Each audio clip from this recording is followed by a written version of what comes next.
Master టీవీకి స్వాగతం అండి. ఈరోజు మరి ఒక కొత్త వ్యక్తిని మీకు పరిచయం చేస్తా ఉన్నాను. కానీ ఆయన బుల్లితెరకి మాత్రం ఆల్రెడీ పరిచయస్తులే. సో మరి ఆయన ఎవరో కాదండి, పూర్ణ గారు. మన జెమినీ టీవీలో సీరియల్లో నటిస్తున్నటువంటి విలన్ పాత్ర పోషిస్తున్నటువంటి యాక్టర్ అనమాట. ఆయన ఈరోజు మనతో స్టూడియోలో ఉన్నారు. సో వారి గురించి, మరి వారు ఈ విధంగా ఇండస్ట్రీకి ఏ విధంగా వచ్చారు, మొత్తం అన్నీ కూడా వివరాలన్నీ కనుక్కొని మీకు అందించే ప్రయత్నం చేస్తాను. సో నమస్కారం సార్. నమస్కారం గారు. నమస్తే సార్. ఎలా ఉన్నారు సార్? బాగున్నాను సార్. మీరు బాగున్నారా సార్? బాగున్నామండి. Okay sir. మీరు ఎక్కడ ఉంటారండి? మామూలుగా మీ స్వస్థలం ఎక్కడ? మాది Vijayawada sir. Vijayawada 1 town walk centre sir. Okay okay. అక్కడే నేను ఉంటాను. నేను చేసేది కార్పెంటర్ వర్క్ సార్.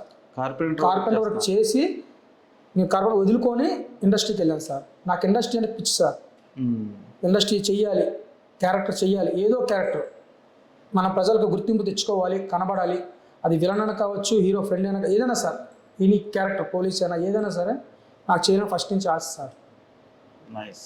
సో మీరు కార్పెంటర్ వర్క్ అంటే బేసిక్గా మీకు డైలీ ఎంత వస్తుందని మీకు గ్యారంటీ ఉంది. కానీ మీరు అక్కడ సినిమా ఫీల్డ్కి వెళ్తే మీకు నాకు తెలిసి చాలామంది స్టూడియో బాయ్స్ కానివ్వండి, జూనియర్ ఆర్టిస్టులకు కానీ బాగా ఇబ్బంది పెట్టే అవకాశాలు ఉంటాయి సీనియర్స్. అవును సార్. మరి అటువంటి పరిస్థితుల్లో మీరు ఎలా ఎదుర్కొన్నారు అవన్నీ కూడా? సార్ ఇప్పుడు నేను ఒక షూటింగ్ వచ్చిందంటే నేను డబ్బులు వాడాల్సిందే సార్, కంపల్సరీ. ఎందుకంటే ఇవాళ మనం చేసింది 1 మంత్కి రావచ్చు, 2 మంత్స్ రావచ్చు, 3 మంత్స్కి కూడా రావచ్చు మనీ. కానీ మనీ అయితే వస్తాయి, రావదని ఉండవు. కంపల్సరీ మనం చేసినప్పుడు అయితే మనీ రావు. మన ఇంట్లో ఫాదర్నో మదర్నో ఒక 2000 3000 అడిగి మనం హైదరాబాద్ వెళ్ళి ఆ క్యారెక్టర్ చేసుకుని మళ్ళీ ఈవినింగ్ రిటర్న్ వస్తాం సార్. ఓకే. ఫైనాన్షియల్గా స్ట్రగుల్ బాగా ఫైనాన్షియల్ ప్రాబ్లమ్ సార్. బాగా ఇబ్బందులు ఉంటాయి. బాగా ఇబ్బంది సార్. ఎందుకంటే నేను కార్పెంటర్ వరకు వదులుకొని కూడా నాకు యాక్టింగ్ అంటే పిచ్చి. నేను ఎన్నో యూట్యూబ్ ఛానల్స్ పెట్టి యాక్టింగ్ అని ట్రై చేసి యూట్యూబ్ ఛానల్స్ కూడా డిలీట్ అయిపోయింది సార్. ఓకే. యాక్ట్ చేశారు, అయినా సరే నేను ట్రై చేస్తూనే ఉన్నా. ఇప్పటికి కూడా ట్రై చేసి నాకంటూ ఏదో ఒక గుర్తింపు తెచ్చుకోవాలని ప్రయత్నిస్తున్నాను సార్ చాలా వరకు. ఎస్. మీకు ఈ ఆలోచన ఎలా వచ్చిందండి ఇండస్ట్రీకి రావాలని? ఇండస్ట్రీకి నాకు 2013 నుంచి బాగా ఇంట్రెస్ట్ సార్. ఓకే. నేను 2013 టీవీలో యాడ్ చూసి హైదరాబాద్ వెళ్ళాను సార్. హైదరాబాద్ వెళ్ళి 3 ఇయర్స్ బాగా జర్నీ చేశాను సార్. జూనియర్ ఆర్టిస్ట్ కష్టాలు మొత్తం నాకు తెలుసు సార్. ఎక్కడెక్కడ నుంచి వాళ్ళు టీ స్టాల్ దగ్గర వాళ్ళు వస్తారని 6 పడిగాపులు కాసి సెలక్షన్ అవుతామా లేదా టెన్షన్తో చాలా సినిమాలు చేశాను సార్ నేను. కానీ నాకు గుర్తింపు అనేది లేదు సార్. ఒక్క సినిమాలో కూడా నేను కనబడడం తెలియదు సార్ జూనియర్ ఆర్టిస్ట్గా. 3 సంవత్సరాలు చేసిన తర్వాత ఇంట్లో కూడా మనకు కాల్ చేసి ఏంటి నువ్వు సినిమాలు చేస్తానంటున్నావు, అందరూ మమ్మల్ని అడుగుతున్నారు, కనబడట్లేదు అంటున్నారు సార్. నాకు చాలా బాధ కలిగింది. బాధ కలిగినప్పుడు ఒకటే అనిపించింది సార్, చెయ్యాలా వద్దా. నాకు మ్యారేజ్ కూడా అయింది సార్ లాక్డౌన్లో. మ్యారేజ్ అయిన కంటే కూడా నేను వెళ్దాం వద్దని ఆలోచించి చేస్తే కరెక్ట్గా నాకు కాల్ వచ్చింది సార్. శ్రీనివాస్ సార్ అంటారా అని రివెంజ్ డైరెక్టర్, తను నాకు కాల్ చేసి షూటింగ్ ఉంది, రివెంజ్ మూవీ, నువ్వు చేయగలవా, వస్తావా అన్నారు సార్. సార్ నేను రాను సార్ అన్నా. అంటే నేను చాలా నాళ్ళు చేశాను సార్, నాకు గుర్తింపు లేదు అన్నాను. తను నాకు ఒక ధైర్యం ఇచ్చాడు, నువ్వు రా, నీకు మంచి క్యారెక్టర్ ఇస్తా, నువ్వు చేయగలవు అన్నారు. సరే సార్ అని ఒప్పుకున్నా. ఆ రోజు నేను హైదరాబాద్ ఎలాగో నాకు తెలీదు. మన కృష్ణానగర్ వెళ్ళామంటే వాళ్ళ vehicles pickup up and down చేసి తీసుకెళ్తారు. అట్లాంటి విజయవాడ బస్సు ఎక్కి పంజగుట్టలో దిగి మన స్టూడియోకి వెళ్ళి వెయిట్ చేశా. 2-3 అవర్స్ కూర్చున్నా బయట. వచ్చారు. వచ్చిన తర్వాత మనకి కానిస్టేబుల్ క్యారెక్టర్ ఇచ్చారు, చేశాను గీతా సింగ్ గారితో. నాకు చాలా హ్యాపీగా ఫీల్ అయ్యాను సార్. ఫస్ట్ టైం కెమెరా ముందు కనిపించాను, స్క్రీన్ మీద కనిపిస్తున్నానని చాలా ఆనందం వేసింది సార్ నాకు ఫస్ట్ టైం. ఆ సీన్ మనం ఫోటో తీసి నేను హౌస్కి పంపిస్తే అప్పుడు నమ్మారు సార్, నువ్వు చేయగలవు, చెయ్యి అని. నాకు ఇంట్లో మా నాన్నగారు కానీ, మా అమ్మ కానీ, వైఫ్ కానీ అందరూ నాకు సపోర్ట్ ఇచ్చారు. ఆ సపోర్ట్ వల్ల ఇవాళ వరకు కూడా నేను చేసుకొని సీరియల్సే కానీ సినిమాలే కానీ ఏ దొరుకుతాయి టైం టు టైం. జస్ట్ నాకు ఇప్పుడు కాల్ వచ్చినా సరే నేను విజయవాడ బయలుదేరడానికి కన్ఫర్మ్ సార్. పూర్ణ గారు, ఇప్పుడు మీ కుటుంబ సభ్యుల్లో ఎవరైనా సినిమా ఇండస్ట్రీలో ఉన్న వాళ్ళు ఉన్నారండి, లేకపోతే మీకు ఆలోచన ఎలా వచ్చింది? ఎవరో లేరు సార్. నేను టీవీలో యాడ్స్ వస్తాయి ఫస్ట్ నుంచి. ఇప్పుడు మనం చిరంజీవి గారు, పవన్ కళ్యాణ్ అంటే మనకు చాలా ఇన్స్పిరేషన్. వాళ్ళు చూసి మనం ఎదగాలనిపిస్తుంది. వాళ్ళతో ఫోటో దిగడమే చాలా మనకు కష్టం. అట్లాంటి వాళ్ళతో మనం చేయాలని ఆశ పుట్టింది, వెళ్ళాలనిపించింది. కానీ మనం ఎలాగెళ్ళాలి ఏంటి అనేది మనం తెలుసుకోలేకపోయాం. ఛానల్ ట్రై చేసిన తర్వాత నాకు రీసెంట్గా అరే వీరమల్లో ఒక చిన్న పాత్ర వచ్చింది. ఓకే. ఇవాళ మనం పవన్ కళ్యాణ్తో ఫోటో దిగడమే సహజం. అవును. అట్లాంటి తనతో చిన్న సీన్ చేశానని నాకు చాలా హ్యాపీగా ఫీల్ అయ్యా. నైస్. మార్నింగ్ 6 నుంచి ఈవినింగ్ 6 వరకు తనతో షూట్ చేశాను. నాకు చిన్న క్యారెక్టర్ ఇచ్చారు. చిన్నదా పెద్దని ఆలోచిస్తాను సార్ నేను. నాకు కనబడితే చాలు. నాకు ఒకటే ఆవేదన, నాకు విలన్గా కానీ ఏనీ పాత్ర ఏదైనా చేస్తాను సార్. ఈ సీన్ చేయను, ఆ సీన్ చేయను నేను ఉండదు సార్. నాకు ఇండస్ట్రీ నా బతుకు సార్. నేను వాళ్ళకి బతకాలని ఇండస్ట్రీ నాకు. నాకు ఇండస్ట్రీ నాకు ఒక పిలిస్తే నేను హ్యాపీగా బతుకుతాను సార్. అంటే హరిహర వీరమల్లులో మీరు ఉన్నారు. ఉన్నాను సార్. ఓకే, ఇంకా ఏ మూవీస్ చేశారు? పెద్దీలో కూడా చేశాను సార్. పెద్దీలో పెద్దీలో రామ్ చరణ్ది రైల్వే పోలీస్ చేశాను సార్. రామ్ చరణ్ గారితో ఫైట్ సీన్ సార్ అది. ఓకే, చాలా బాగా వచ్చింది సార్ అది. అది మౌలాలీలో చేశాను, భూత్ బంగాళాలో చేశాను, ఓకే, గులాబీ హౌస్లో చేశాను. ఓకే, రామ్ చరణ్ గారు చాలా బాగా మాట్లాడతారు కూడా సార్ అసలు. ఓకే, చాలా బాగా మాట్లాడతారు. నైస్. అలాగే రీసెంట్గా ఈ మధ్య మనం సీరియల్స్లో కూడా చేస్తున్నాం సార్. ఓకే, నేను ఇదే లేదు సార్, ఎన్ని పాత్ర ఏదైనా చేస్తాను. దయచేసి మీ ఛానల్ వల్ల మాకు ఏదైనా అవకాశాలు కల్పిస్తారని ఈ ఇంటర్వ్యూకి రావడం జరిగింది సార్. దయచేసి ఫేక్స్ కూడా చాలా ఉంటున్నాయి, ఓకే, అవకాశాలు ఇస్తాం. నాకు రీసెంట్గా ఒక 1 year బ్యాక్ కూడా కాల్ వచ్చింది. చిలుకూరు బాలాజీ దగ్గర నాగబాబు స్టూడియో ఉంది, అక్కడ మీకు అవకాశం ఇస్తాం సార్, రోజుకి 10,000 ఇస్తాం అన్నారు. నాకు అప్పుడే నమ్మద్దు కాదు.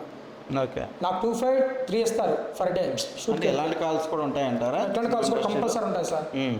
నాకు ఏదైనా డౌట్ వస్తే సార్, నాకు కోడేటర్ పుల్లారావు గారు ఉన్నారు, వివేక్ దగ్గర కోడేటర్. ఆ సార్ నేను కాల్ చేస్తాను, సార్ పలానా షూట్ వచ్చిందని సార్, ఒకసారి చిన్న వెరిఫికేషన్ సార్ అంటే నాకు కొంచెం డౌట్ వేస్తే తను మాట్లాడతారు, ఇది ఫేక్ అమ్మా నువ్వు వెళ్ళబాక, నీకేమంటే క్యారెక్టర్ నేను చెప్తా అంటారు. మన ప్రయత్నం కూడా చేస్తాను. నాకు కాస్టింగ్ గ్రూప్స్ ఉన్నాయి, వాట్సాప్ గ్రూప్స్ ఉన్నాయి. ఆ కాస్టింగ్ గ్రూప్స్ ఏమైనా వస్తే వాళ్ళు కాల్ చేస్తే వాళ్ళ బట్టి నేను వెళ్ళిపోతాను సార్. మొదటిసారిగా షూటింగ్లోకి వెళ్ళినప్పుడు మీకు ఎలా అనిపించింది? భయంగా అనిపించిందా, లేకపోతే ఎవరన్నా అంటారేమన్నా అని అనిపించిందా? అంటే సార్ నేను వెళ్ళినప్పుడు ఫస్ట్ అదే అనుకున్నాను సార్, కెమెరా ముందు చేయగలమా చేయలేమా. కెమెరా చుట్టూ దాదాపు ఒక 50-60 మంది ఉంటారు సార్. ఫస్ట్ టైం నేను జూనియర్ ఆర్టిస్ట్కి వెళ్ళినప్పుడు బ్యాక్గ్రౌండ్లో ఎక్కడో ఉండేవాళ్ళం సార్. మనం ఎప్పటికైనా ఎదురుకి వెళ్ళగలమా వెళ్ళలేమా ఒక పట్టుదల ఉంది సార్. ఆ పట్టుదల ఉండబట్టే ఈరోజు నేను కెమెరా ముందు చేయగలిగాను సార్. ఇప్పుడు మనకు డైలాగు చాలామంది ఏమనుకుంటారు, చేసాం వెళ్ళిపోయాం మనకు వాళ్ళ చేత వచ్చింది సరిపోయింది అనుకుంటాం సార్. అలా కాదు సార్. ఇండస్ట్రీ అనేది డబ్బుతో పని కాదు సార్. ముందు మనకి పర్ఫెక్ట్ ఉండాలి సార్. మనకు ఒక క్యారెక్టర్ ఇచ్చారు, ఆ క్యారెక్టర్ మనం న్యాయం చేయాలి అని మన కెమెరా ముందు ఎప్పుడు అవకాశం వస్తుందా, డైలాగ్ ఎప్పుడు చెప్తాం తప్ప నాకుంది సార్. నేను కేవలం డైలాగ్ గురించే ట్రై చేస్తాను సార్. నాకు యాక్టింగ్ డైలాగ్ ఉంటేనే నాకు హ్యాపీ సార్. ఇప్పుడు మీరు షూటింగ్కి వెళ్తారు కదా, అక్కడ టిఫిన్ కానీ భోజనం కానీ మరి మీ ట్రావెలింగ్ బిల్స్ కానీ వాళ్ళు చూసుకుంటారు, లేకపోతే మీరే పెట్టుకోవాలి? ట్రావెలింగ్ అనేది నాదే సార్. ఫుడ్ పరంగా అయితే నెంబర్ 1 సార్. ఫుడ్ బ్రేక్ఫాస్ట్ మొత్తం A to Z హ్యాపీగా ఉంటుంది సార్. మనకి జూనియర్ ఆర్టిస్ట్గా ఉన్నప్పుడు అనేది చాలా ఇబ్బంది పడ్డాం సార్. పర్లేదు, ఇప్పుడు మన కాస్టింగ్ ద్వారా వెళ్ళినా మేనేజర్ ద్వారా వెళ్ళినా ఫుడ్కి దేనికి ఇబ్బంది లేదు సార్. ఓకే, మన జీ తెలుగు సీరియల్ కూడా చేసాం, లక్ష్మీ నివాసం కూడా విలన్ పాత్రే. ఓకే, మంచి ప్రాధాన్యత ఇచ్చింది నాకు అది. ఓకే, మీకు మ్యారేజ్ అయిందండి? అయింది సార్. ఓకే, మరి మ్యారేజ్ అయిన నేపథ్యంలో మరి మీకు ఫిక్స్డ్గా ఒక మరి మీరు తిరుగుతూ ఉంటారు కదా? అవును సార్. మరి ఇంటి దగ్గర ఎలా మేనేజ్ చేస్తున్నారు, బయట మీరు వర్క్ ఎలా మేనేజ్ చేస్తున్నారు? అంత దూరం హైదరాబాద్ వరకు వెళ్ళాలి కదా, విజయవాడ ఎలా మేనేజ్? మీరు చెప్పింది కరెక్టే సార్. నేను ఇంట్లో ఉన్నప్పుడు సార్ వర్క్ చేస్తాను సార్. వర్క్ చేసిన తర్వాత మనకు సడన్గా కాల్ వచ్చింది సార్. నాకు మొన్న నువ్వే కావాలి సీరియల్ జెమినీ టీవీలో మీరు ఇంకా చెప్పారు, జెమినీ టీవీలో కంటిన్యూ చేస్తున్నాను. నువ్వే కావాలి జెమినీ టీవీలో కాల్ వచ్చింది సార్. నాకు 11:30 కాల్ వచ్చింది. రేపు మార్నింగ్ 6కి షూట్లో ఉండాలని. నేను విజయవాడలో ఉన్నా, ఇంకా బస్సు కూడా ఎక్కల. ఓకే, మా వైఫ్ని అడిగా వెళ్ళమంటావా అని. ఓకే, వెళ్ళండి పర్లేదు అని. మా నాన్నగారిని అడిగా, వెళ్ళమ్మా పర్లేదు ప్రాబ్లం లేదు అన్నారు. ఇంట్లో సపోర్ట్ బాగానే ఉంటుంది, ఇంట్లో ఫ్యామిలీ అంతా సపోర్ట్ బాగానే ఉంది సార్. అలాగే బయట సపోర్ట్ కూడా నాకు బాగానే ఉంది. వెళ్ళరా నువ్వు ఏదో రోజు సెట్ అవుతావు, నువ్వు స్థిరపడతావు, నువ్వు ఎక్కడ కష్టపడుతున్నావు అన్నారు. ఆ పట్టుదలగా నేను వెళ్తున్నాను సార్ ప్రజెంట్. ఆ రోజు నేను బస్సు ఎక్కి మార్నింగ్ 6కి దిగా, నైట్ 6 దిగి మధ్యాహ్నం 2 షూట్. నాకు మార్నింగ్ 6 అన్నారు, అయినా ప్రాబ్లం లేదు. వెయిటింగ్ చేయాలి, క్రమశిక్షణ ఉంటేనే సార్ మనం వాళ్ళ ఇండస్ట్రీలో ఉండగలం. ఎన్నో అంటారు సార్ పట్టుదల, నీకు అవకాశాలు రావు, నువ్వు ఎదగలేవు, అన్నీ నార్మలే సార్. వాటి వల్ల మనం పైకి వస్తాం. నన్ను చాలామంది అన్నారు, ఈ టిక్టాక్లు చేసుకున్నాడు, రీల్స్ చేసుకున్నాడు, వీడికేం వస్తుంది. మనం పట్టుదల సాధిస్తే ఏదైనా చేయొచ్చు సార్. ఓకే, సో మీరు నటించిన యాక్టింగ్ నేను చూశానండి, చాలా బాగుంది. Okay sir. మరి మీ ఇలాంటి వ్యక్తులు షూటింగ్లకు వెళ్ళినప్పుడు టాలెంట్ ఉన్న వ్యక్తులను మాత్రం తీసుకునే అవకాశం ఉంటుంది అంటారా, లేకపోతే కొంతమంది అమౌంట్ ఇస్తామని చెప్పేసి వాళ్ళని కూడా తీసుకునే అవకాశం ఉంటుంది అంటారా పై వ్యక్తులు?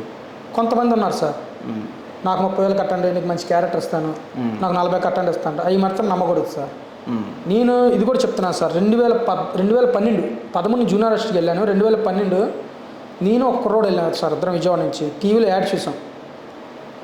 టీవీలో యాడ్ చూసినప్పుడు అతను రివెంజ్ అదే ఒక మూవీ తీశాడు, దానికి సెలక్షన్స్ రమ్మన్న తర్వాత 1500 అడ్మిషన్ ఫీజు కట్టించుకున్నాడు. 50,000 కట్టండి, మీకు సినిమాలో అవకాశం ఇస్తాను ఓకే అని చెప్పాడు. చెప్తే గబగబా నేను వెళ్ళా. హిమాయత్ నగర్. ఓకే, హిమాయత్ నగర్ నాకు హైదరాబాద్ కూడా తెలియదు అప్పుడు. హైదరాబాద్ ఎప్పుడు నాకు ధృవ సినిమాకి రామ్ చరణ్తో ఫోటో దిగా, ఫోటోషూట్లో. మన విజయవాడ నుంచి ఫ్యాన్స్ స్టేషన్ వీళ్ళందరూ వీళ్ళ అవకాశం మనకి ఇస్తే వెళ్ళిన తర్వాత ఫోటో దిగిన తర్వాత నెక్స్ట్ డే వచ్చింది మనకు అవకాశం. పలానా షూటింగ్ ఉంది మీరు వస్తుంటే గబా గబా నేను వెళ్ళాను సార్. షూటింగ్ లేదు ఏమీ లేదు, కింద పడికాపులు కాయ ఇచ్చారు, ఫోన్ లిఫ్ట్ చేయట్లా. సరే వచ్చారు, వచ్చిన తర్వాత 1500 కట్టండి మీకు నెక్స్ట్ మూవీ షూట్ స్టార్ట్ అయ్యిద్ది అన్నారు. వెళ్ళి వెయిటింగ్ చేశాను, షూటింగ్ లేదు ఏం లేదు. 50,000 కడితే మీకు 1 మంత్ ట్రైనింగ్ ఇస్తాం, మీకు చిన్న క్యారెక్టర్ ఇస్తాం అన్నారు సార్. 50,000 కట్టడానికి కూడా నేను రెడీ అయిపోయాను సార్, అప్పు చేశాను సార్. మా నాన్నగారు కూడా ఒకటే అన్నారు, 50,000 కడతాం, మా వాడికి చిన్న అవకాశం ఇస్తారా, అప్ప చేసి కడతాం, తన ఇంట్రెస్ట్ అంటున్నాడు అన్నారు. సరే అని చెప్పేసి రెడీ అయ్యాము. బ్రేక్ అయింది, వేరే వాళ్ళు కాల్ చేశారు, ఫేక్ నమ్మకండి మీరు ఆల్రెడీ 1500 కట్టారు. సో అటువంటివి కూడా ఉన్నాయి సినిమా ఇండస్ట్రీలో చెప్పిన దాన్ని బట్టి. తడకల రాజేష్ గారు టీవీలో యాడ్ ఇచ్చారు. ఓకే, తను ఇప్పుడు ఈ ఇంటర్వ్యూ చూస్తారని నేను అనుకుంటున్నాను. ఓకే, తడకల రాజేష్ గారు మీరు ఆల్రెడీ యూట్యూబ్లో టీవీ నైన్లో కూడా చెప్పారు, cinema skills, cinema acting academy అన్నీ పెడతాం సార్, మీకు అవకాశం ఇస్తారని పిలిపించుకొని ఇలా చేసి నాకు ఏ అవకాశం లేదు. అలా వచ్చేసాను ప్రయత్నం, చాలా బాగా వచ్చాను సార్ నేను మాత్రం. ఓకే, సో మీరు ఇప్పుడు ప్రజెంట్ విలన్గా చేస్తున్నారు కదా, అవును సార్. అందులో ఒక రౌద్రంగా ఉండే డైలాగ్ మా కోసం చెప్పగలుగుతారా? విలంగా అంటే మీరు ఏ టైప్ డైలాగ్ గురించి ఆలోచిస్తున్నా చెప్తే కొంచెం రౌద్రంగా మీకు మంచి గుర్తింపు వస్తుంది అనుకున్న ఒక మంచి డైలాగ్ మీకు ఇచ్చినటువంటి డైలాగ్స్. అంటే మన సీరియల్లో నాకు జీ తెలుగులో ఒక డైలాగ్ ఇచ్చారు సార్. ఓకే, మెకానిక్ శ్రీనివాస్ కూతురు డైలాగ్ ఉంది, అది నేను చెప్పమంటే చెప్తాను సార్. చెప్పండి. మెకానిక్ శ్రీనివాస్ కూతురు జానవి ఉంది కదరా, అది చాలా అందంగా ఉంది. తన చూడడానికి ఎంతోమంది వస్తున్నారు, కానీ ఒక్కడు కూడా పెళ్లి చేసుకోవట్లా, ఎందుకో తెలియట్లా. కానీ ఈడు వెళ్ళాడురా, కానీ దాని అందం ఉంటుంది, మామూలుగా ఉండదురా, ముట్టుకుంటే మాసిపోద్ది. కానీ దీన్ని ఎవరు చేసుకుంటాడా కానీ 2 వైపులా నాకేడమే అనే డైలాగ్ మనకి చాలా నచ్చింది సార్ నాకు. సూపర్ సూపర్ అండి. ఆ డైలాగ్ అసలు నాకు చాలా ప్రాధాన్యత అనిపించింది సార్. ఫస్ట్ టైం నాకు ఒక కెమెరా మన ముందే పెట్టి ఆ సీన్ అంతా మనకి ఇచ్చారు సార్. ఆ క్లిప్ కూడా మీరు చూస్తానంటే మీ ఈ లెక్కన మీరు విలన్ అంటే విలన్లోకి వెళ్ళిపోతారు, హీరో అంటే హీరోలోకి వెళ్ళిపోతారు. ఏ టైప్ అయినా సార్ నాకు చేస్తారు, చేస్తాను sir compulsory, any character sir. Okay, బాగుందండి. సో మీరు సినిమా ఫీల్డ్లో ఉన్నప్పుడు మీకు చాలా ఇబ్బందులు వస్తూ ఉంటాయి. కొన్ని సందర్భాల్లో మా ఎందుకురా జీవితం, వెళ్ళిపోదాం, ఫ్యామిలీని చూసుకుందాం, అక్కడ ఏదో పని చేసుకుందాం, ఈ ఇబ్బందులు పడకూడదు అనే ఆలోచన ఎప్పుడైనా వచ్చింది? అటువంటి సందర్భాలు ఏమైనా సార్? నేను 3 years జూనియర్ ఆర్టిస్ట్గా చేసినప్పుడు చాలా బాధపడ్డాను సార్. ఇంట్లో వచ్చి ఏదో సాధిద్దామని చెప్పి హైదరాబాద్ వచ్చాను, కంటికి ఏం కనబడట్లా. డైలీ పేరుకి షూట్స్కి వెళ్తున్నాను వస్తున్నాను, వాళ్ళు 350-400 ఇస్తున్నారు, అవి తప్ప నాకు ఇంకేం కనబడట్లేదు సార్. ఇప్పుడు ఒక ఫేస్బుక్లో ఇన్స్టాగ్రామ్లో అప్లోడ్ చేయడానికి కూడా వీడియో దొరకట్లా. అంటే మనం చేసే క్యారెక్టర్ ఏంటనేది మనకు తెలియట్లేదు సార్. బయట ఒకటి చెప్తున్నారు, మీకు పలానా క్యారెక్టర్ ఉంది, మంచి డ్రెస్ వేసుకుంటారా అంటున్నారు. అక్కడికి వెళ్ళిన తర్వాత ఎక్కడో 100 మంది 200 మంది బ్యాక్ సైడ్ వేస్తున్నారు, అది తెలియట్లేదు సార్. దాని గురించి చాలా నేను కష్టపడ్డాను సార్. 3 years కంటిన్యూషన్ చేశాను, నేను ఎన్నో చేశాను చెప్పడానికి, కానీ ఒక్క చిన్న క్లిప్ కూడా నాకు చూపించట్లేదు సార్. చాలా బాధపడ్డాను. ఇంట్లో వాళ్ళు ఫోన్ చేసి, ఎందుకురా నీకు ఎంత కష్టం, ఎందుకు శుభ్రంగా పని చేసుకోవచ్చు కదా, ఎందుకంటే నాకు ఇంట్రెస్ట్, రేపు పొద్దున్న నీకు ఎలాగరా పిల్లని ఎవరిస్తారా పెళ్లి చేసుకుంటే, నాన్న నేను చేసుకుంటాను, నేను కంపల్సరీ నాకు చేసుకుంటాను, నేను ఎదుగుతా, నాకు ఆ పట్టుదల ఉంది అని ఒక్క చిన్న మాట మీద ఈరోజు 3 years నుంచి నేను చేసి 2013 నుంచి చేసి 2017 నుంచి మళ్ళీ ఇండస్ట్రీకి మళ్ళీ రిటర్న్ వెళ్ళి శ్రీనివాస్ గారి దయ వల్ల స్టార్టింగ్ మూవీ రివైండ్ చేసి, ఆ తర్వాత నుంచి కోడేటర్ పుల్లారా గారు, అలా కొంతమంది మేనేజర్ శివ గారు, అలా కొంతమంది పరిచయం అయ్యి కాస్టింగ్ విజయ్ గారు, ధనలక్ష్మి గారు, అలాగే వారు మనకి సపోర్ట్ ఇచ్చారు సార్. ఓకే, సపోర్ట్ ఇచ్చి మన చిన్న పాత్రలు కంపల్సరీ సార్. నేను చిన్నదా పెద్దదా పాత్ర చూడండి సార్, ఓకే, నాకు ఫేస్ కనబడి నాకు ఒక గుర్తింపు ఇచ్చే పాత్ర ఏదైనా సార్ కంపల్సరీ చేస్తాను సార్. సినిమా ఇండస్ట్రీలో ఒక గాసిప్, ఒక వైరల్ ఏదో ఉందండి సంథింగ్. ఎలా అంటే ఇప్పుడు ఒక మీకు తెలిసిన వాళ్ళు ఎవరైనా ఉంటేనే తప్పితే సినిమా ఇండస్ట్రీలో రాగలుగుతారు, లేదంటే లేదు. అవును సార్. అదేవిధంగా మరి ఒకవేళ వచ్చినా కూడా పై స్థాయికి ఎదగనివ్వరు, అక్కడితో తొక్కేస్తారనే విధానం ఉంది. అది ఎంతవరకు నిజమంటారు? కొంత ఉంది సార్, అది మీరు చెప్పిన తర్వాత కూడా చెప్పాలి. నేను ఉన్న విషయం రికమెండేషన్ చాలా వరకు ఉంది సార్. ఇప్పుడు మనకు ఒక చిన్న క్యారెక్టర్ ఇచ్చారు సార్, వాళ్ళు తెలిసిన వాళ్ళు అనుకో సార్ కొంచెం పెద్దది ఇస్తారు సార్.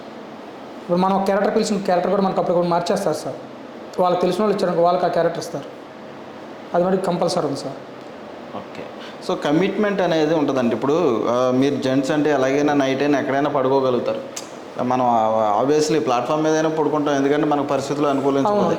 కానీ లేడీస్ వస్తూ ఉంటారు. మరి లేడీస్ వచ్చినప్పుడు మరి వాళ్ళ పరిస్థితి ఏంటంటే చాలామంది ఇళ్ళను కూడా వదిలేసేసి క్యారెక్టర్ ఆర్టిస్టులుగా రావాలని ఎదగాలని వాళ్ళు మరి ఫుడ్ తినక మరి ఇంట్లో పరిస్థితులు బాగోపోయినా సరే వచ్చే అవకాశాల కోసం ఎదురు చూస్తూ ఉంటారు. వాళ్ళ పరిస్థితులు ఏ విధంగా ఉంటాయంటారు? సేమ్ మనలాగే వాళ్ళు ట్రై చేస్తారు సార్, ప్రాబ్లం లేదు. కానీ వాళ్ళకు లేడీస్ అయినా కూడా కొంచెం ఫీడ్గా ఫాలో అప్ అవుతారు సార్. ఓకే. ఇప్పుడు జెంట్స్ మనది ఏముంటుంది సార్ చెప్పండి, మనం షూటింగ్ చేసుకుంటాం వచ్చేస్తాం అలా ఉంటుంది. లేడీస్కి కొద్ది ప్రాధాన్యత ఉంటుంది, వాళ్ళ స్కిల్స్ వాళ్ళ యాక్టివిటీ వాళ్ళకి సపరేట్గా ఉంటుంది సార్. ఈ కమిట్మెంట్ అనేది వింటున్నాము, ఇది ఉంటుందంటారా, ఉందంటారా, అసలు ఏంటంటారు? ఉండొచ్చు ఉండకపోవచ్చు సార్, మ్యాక్సిమం ఉండొచ్చు అని అనుకుంటున్నాను నేనైతే. ఎందుకంటే 10 సంవత్సరాలు కష్టపడినా మేము ఇలాగే ఉంటున్నాం సార్. 1 ఇయర్ కష్టపడిన లేడీస్ ఎక్కడికో వెళ్తున్నారు సార్. దీన్ని బట్టి మీకే అర్థం చేసుకోవాలి, అది నేను కూడా చెప్పాల్సి ఉంటుంది. ఓకే. ఇప్పుడు నేను 2013 నుంచి ఇప్పుడు 2025 సంవత్సరాలు సార్.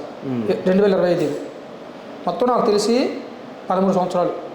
ఓకే. 13 సంవత్సరాల నుంచి కూడా నేను ఎవరికి తెలియదు సార్. ఉన్న విషయం నేను చెప్తున్నాను. 13 సంవత్సరాల నుంచి చేస్తున్నా. నేను ఎవరికి పక్కన వాళ్ళకి కూడా నేను తెలియదు సార్ పలానా చేస్తున్నానని. అదే లేడీస్ 1 డే చేసినా చాలు సార్. ఓకే. అది ఆదర్శంగా నిలిచిన నటులు ఎవరైనా ఉన్నారా? నాకు జబర్దస్త్ నుంచి గడ్డం నవీన్ అన్న, గడ్డం నవీన్ గారు బాగా క్లోజ్. ఓకే. తను కూడా నేను మాట్లాడతా అప్పుడప్పుడు. నాకు అడ్రస్ నేను తెలియకపోయినా హైదరాబాద్లో ఓకే షూటింగ్స్ స్టూడియోస్ తెలియకపోయినా సార్కి ఫోన్ చేసి కంపల్సరీ నేను అడుగు. ఓకే. మా వ్యూవర్స్ కోసం ఆయనతో ఏమన్నా మాట్లాడిస్తారా? Sure, compulsory. తను ఎప్పుడు ఫోన్ చేసినా కంపల్సరీ లిఫ్ట్ చేస్తారు. ఒకసారి మేము కూడా వినాలనుకుంటున్నాం, ఒకసారి మాట. ఓకే. గడ్డం నవీన్ గారు అంట జబర్దస్త్ ఆర్టిస్ట్.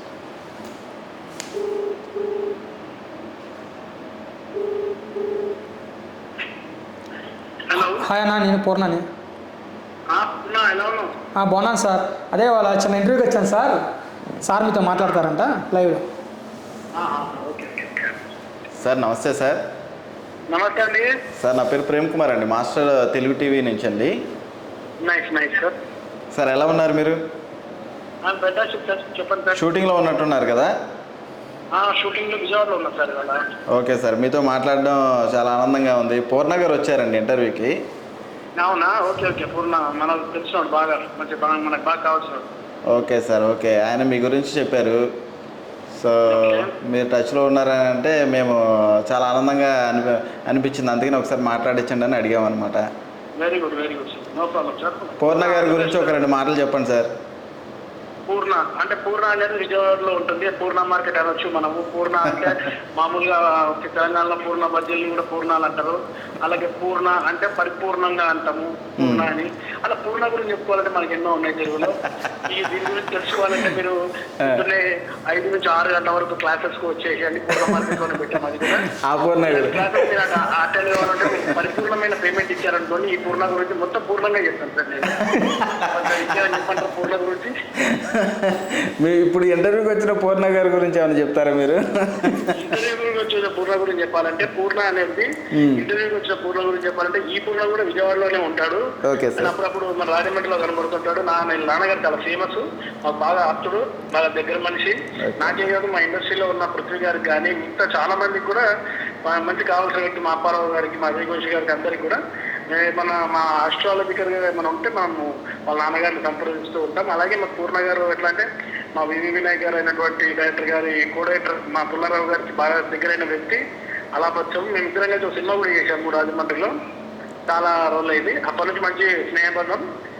మా అబ్బాయికి మంచి వేషాలు రావాలని మనస్ఫూర్తిగా కోరుకుంటూ ఎప్పుడు అన్ని అప్డేట్లో ఉంటాడు. నాకు ఏది వచ్చినా ఏం చేసినా కానీ కూడా అన్న ఇది వచ్చింది ఇది వచ్చింది అని చెప్పి మంచిగా ఉంటాడు అబ్బాయి. దాన్ని మంచిగా అండి. All the best Purna. Thank you sir. Thank you so much sir. Thank you అండి. ఇంకా పూర్ణ గురించి తెలుసుకోవాలంటే రోజు 11 నుంచి రాత్రి 1 గంట వరకు మీరు చూస్తూనే ఉండండి గడ్డం నవీన్ యూట్యూబ్ ఛానల్లో. Thank you sir. Thank you sir. Thank you. సరదాగా పూర్ణ గురించి చెప్పాను, అట్లేం లేదు. సీరియస్లీ ఆల్ ది బెస్ట్ పూర్ణ. చాలా సిన్సియర్గా ట్రై చేసుకుంటున్నారు సినిమాల్లోకి వాటికి. అని మంచి భవిష్యత్తు ఉండాలని మనస్ఫూర్తిగా కోరుకుంటున్నాను. Thank you so much sir. Thank you sir. Good luck Purna. Good luck. All the best for you also. మీ ఛానల్ కూడా గుడ్ లక్ అండి. అందరూ చూస్తున్నారని మన ఛానల్ని సబ్స్క్రైబ్ చేయండి, లైక్ చేయండి. Good luck to all everyone, మన ఛానల్ వాళ్ళందరికీ కూడా. Thank you sir. Thank you sir. Good luck sir. Thank you అండి గడ్డం నవీన్ గారితో మాట్లాడించినందుకు. Okay sir. మా వ్యూవర్స్ కూడా చాలా హ్యాపీగా ఫీల్ అవుతారు.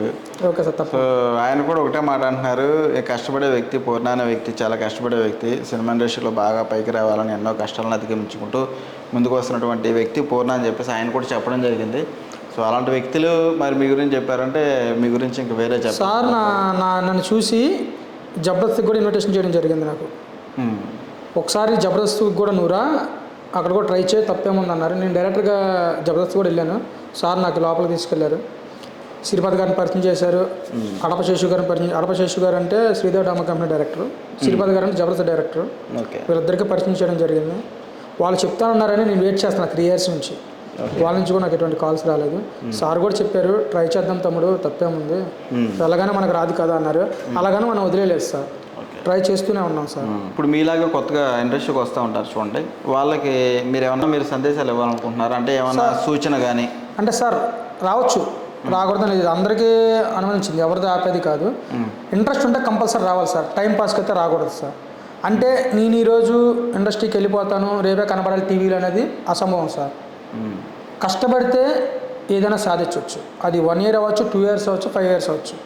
అంతేగాని ఈరోజు నాకు పూర్ణ చెప్పాడు, ఒక చిన్న క్యారెక్టర్ ఇప్పించాడు, నేను పొద్దున్న టీవీలో కనపడలేదు, నన్ను మోసం చేశాడనే పద్ధతి మట్టి వద్దు సార్. ఇండస్ట్రీ అనేది ఎప్పుడు వస్తుందో మనకు పేరు తెలుస్తా. అది పేరు వచ్చేవరకు మనం కష్టపడాలి. కష్టపడిన తర్వాత ఆటోమేటిక్గా మనం చూసి పేరు వస్తుంది. ఫస్ట్ ఇండస్ట్రీని మనం ఎత్తుక్కొని వెళ్ళాలి, ఎదిగిన తర్వాత మనల్ని ఎత్తుక్కొని ఇండస్ట్రీకి వస్తుంది. ఆ రేంజ్కి మనం ఎదగాలి సార్. అది అంతేగాని మనం కనబడాలి చెయ్యాలి. ఇప్పుడు 2-3 ఉంటారు సార్, మనం ఒక వీడియో పెడతాం సీరియల్స్లో, ఫస్ట్ కామెంట్ ఏం పెడతారంటే సూపర్ అని పెడతారు, రెండోసారి ఏం పెడతారు నాకు ఏదైనా క్యారెక్టర్ ఉందా అని పెడతారు. ఓకే, చాలామంది క్యారెక్టర్ అనేది ట్రై చేస్తే వస్తుంది సార్, చెప్తే రాదు. ఇప్పుడు మనం చెప్తాం సార్ క్యారెక్టర్ చేయాలి అని, అక్కడ వాళ్ళు సెలెక్ట్ చేయాలి, వాళ్ళు డైలాగ్ ఇస్తారో వచ్చు ఇవ్వకపోవచ్చు, ఎలాగైనా మన డైలాగ్ అనేది రాదు. కొంతమంది ఏంటంటే ఎలాగైనా మనకు డైలాగ్ వచ్చేయాలి, మనం చేసేయాలి, ఆడు చేస్తున్నాడు మనం చేయలేమా అని ఉంటుంది సార్. అది అమ్మట ఆశించకూడదు సార్. కొంతమంది రాగానే ఇండస్ట్రీకి రాగానే నాకు హీరో క్యారెక్టర్ కావాలి, లేదా నాకు విలన్ క్యారెక్టర్ కావాలి, లేకపోతే నాకు మంచి కమెడియన్ క్యారెక్టర్ కావాలి అని డైరెక్ట్గా వెళ్ళిపోదాం అనుకుంటారు. వెళ్తారు సార్, అది చాలామందికి ఆశ. అది ఆశ, కానీ జూనియర్ ఆర్టిస్టులు గానో కూడా తీసుకోరు బేసిక్గా, ఏ బాయ్ గానో లేకపోతే కొంతమంది చెప్తారు సార్ నాకు పెద్ద పెద్దలు తెలుసు, నాకు డైరెక్టర్ తెలుసు, ప్రొడ్యూసర్ తెలుసు, ఎవరు తెలిసినా సార్ వాళ్ళైనా సరే ఒక చిన్న క్యారెక్టర్ చేయమంటారు సార్. చేయకుండా ఎవరెవరు కదా సార్. అదే ఇప్పుడు నువ్వు చదువుకోవాలన్నా సరే వాళ్ళు రాస్తేనే కదా సార్ 1 2 3కి వెళ్తారు. డైరెక్టర్గా 1 2 3 రాసేస్తే ఎలా సార్? అలాగా మనకి స్కిల్స్, యాక్టింగ్ పర్పస్ అన్నీ వస్తేనే మన ఇండస్ట్రీలో అడుగు పెట్టాలి సార్. ఫస్ట్ మనం నేర్చుకోవాల్సింది అదే. కెమెరా ముందు ఎలా చేయాలి, కెమెరా మనకు అనుకూలంగా ఎలా ఉంది, మన స్కిల్స్ డెవలప్మెంట్ అంటే ఎలా చేయాలి, యాక్టింగ్ ఎలా చేయాలి, ఫస్ట్ మనం రీల్స్ కానీ ఇన్స్టాలో కానీ ఏదైనా ట్రై చేయొచ్చు సార్. ఫస్ట్ ఓకే, ఫోన్ ముందు మనం ట్రై చేస్తాం అనుకోండి సార్, చిన్నగా మన మిస్టేక్స్ అవ్వకుండా, మనం బెసక్కుండా, మన కళ్ళు ఫోకస్ అంతా కెమెరా ముందు చూపించి మనం ఎలాగైనా మనం చూపించుకోవాలి. ఆ వీడియోస్ని డెవలప్మెంట్ చేసుకున్నాం అనుకో సార్, ఎవరో ఒకరు ఇప్పుడు ఆఫర్ బట్టి ఏ సినిమానా రావచ్చు, సీరియల్ అయినా రావచ్చు, అది మనం తక్కువ చేయకూడదు సార్. ఏదైనా మన క్యారెక్టర్, నాకైతే సార్ ఏ క్యారెక్టర్ నేను చేస్తాను సార్. ఓకే, క్యారెక్టర్ నేను చెయ్యను అన్నాను సార్. నాకు ఇప్పుడు కాల్ రానియండి సార్, అలాగా ఇప్పుడు స్టూడియో అయిపోగానే షూటింగ్ వెళ్ళిపోతాను. అది ఏ ఊరైనా సార్, వైజాగ్లో ఉన్నా హైదరాబాద్ వెళ్ళిపోతా సార్. నైస్.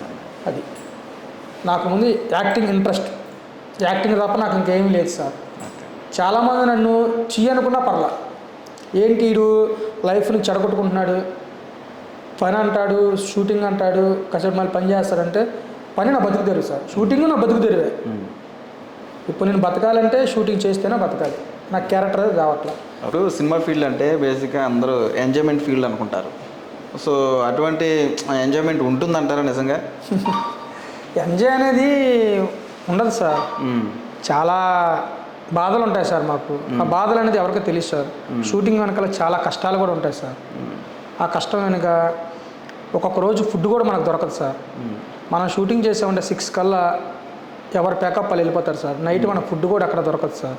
ఫుడ్కి మనీ కూడా ఉండదు సార్ ఒక్కోసారి, ఎందుకంటే మనం రోజు కూలికి చేస్తాం సార్ షూట్లు. ఇవాళ చేసేది రేపు మనీ వస్తుందో లేదో కూడా గ్యారంటీ లేదు. ఆ రోజుల్లో కూడా ఫుడ్కి మనం చాలా ఇబ్బంది పడతాం సార్.